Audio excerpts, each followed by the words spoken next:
In the world of high-stakes naval procurement, the headlines are usually reserved for the giants. We talk about $13 billion aircraft carriers, stealth destroyers that look like floating pyramids, and autonomous submarines powered by AI. So when news broke that Vietnam was officially inducting a 32-year-old corvette from India, the critics had a field day. A floating museum piece, some called it, accepting India's leftovers, others whispered. On paper, the INS Kirpan, now officially Ship 26, is a relic of the Cold War era.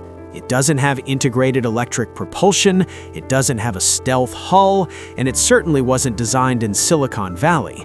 But in the choppy, contested waters of the South China Sea, high tech often loses to high availability. Imagine buying a brand new Ferrari to drive through a flooded, mud-slicked jungle. It's sophisticated, yes. It's expensive, certainly. But the moment a sensor fails or the specialized fuel runs out, it's just an expensive paperweight. Meanwhile, a rugged 1990s Jeep keeps moving. It's easy to fix, it's durable, and most importantly, it is actually there. Today, we're looking past the rust in the age. We're asking why one of the most calculated military forces in Southeast Asia is perfectly happy to receive a gift from 1991. Is this a sign of a limited budget, or is it a masterclass in pragmatic warfare? Welcome back to Minh Quân Story. Today, we're not talking about the weapons of the future, we're talking about the wisdom of the present. Let's look at the INS Kirpan and why old might just be the sharpest edge Vietnam has right now. The handover ceremony at Cam Ranh Bay wasn't just a military formality, it was a geopolitical statement.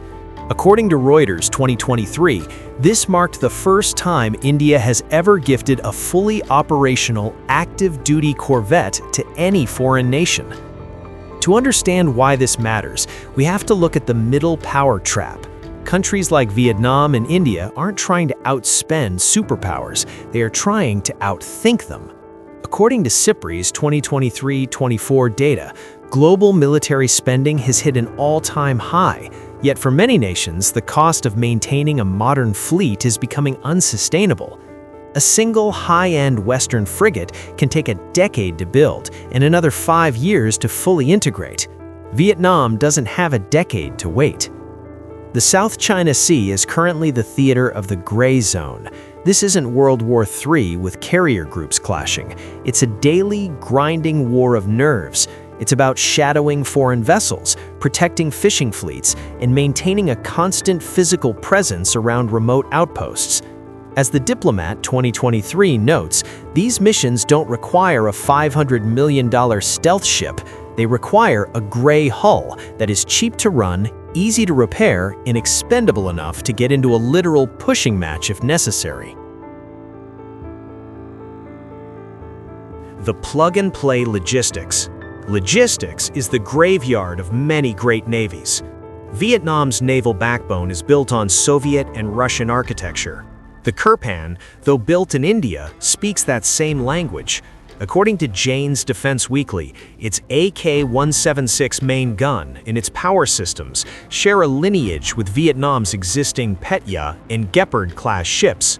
This means Vietnam didn't need to build a new supply chain. They have the parts, they have the tools, and they have the expertise. The Kirpan offered zero-day readiness. The white hull versus gray hull dilemma. In the salami slicing tactics of the South China Sea, presence is the ultimate deterrent. If you send your most modern frigate to chase away a fishing boat, you are wasting precious engine hours on an expensive asset. The Kirpan, at 1,350 tons, is the Goldilocks of the fleet. It's large enough to handle heavy monsoons that would toss smaller patrol boats around, but small enough to operate in shallow waters. It allows Vietnam to maintain pressure without draining the national treasury. The geopolitical signal. Don't look at the ship, look at the giver. India's decision to gift the Kirpan is a direct manifestation of its Act East policy, meeting Vietnam's Four No's defense doctrine. According to CSIS, Asia Maritime Transparency Initiative. This transfer creates a network of self-reliant middle powers.